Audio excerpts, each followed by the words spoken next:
同样是互人看到真艰苦。这个代志发生的同时，有袂少人徛出来斗相共。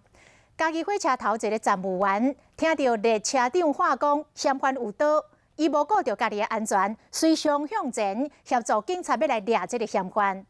其他的乘客发现警察去互拄着伤一直流血，是马上甲火车的窗仔门部拆落来，互救护员使用，要来帮忙指挥。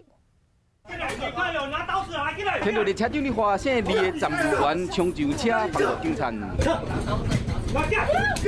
伊伫拍嫌犯，想要将刀甲抢起来，随来几个查甫人客嘛大进前斗掠这个嫌犯，同时冲上车斗相共这个细腻的站务员，后来嘛协助员警送医。只是明明知影讲嫌犯有举刀，搁冲进前接我，敢讲唔惊危险。当下也没有想那么多，对吧？那是先看警察先把他压制住了，只想上去帮忙而已。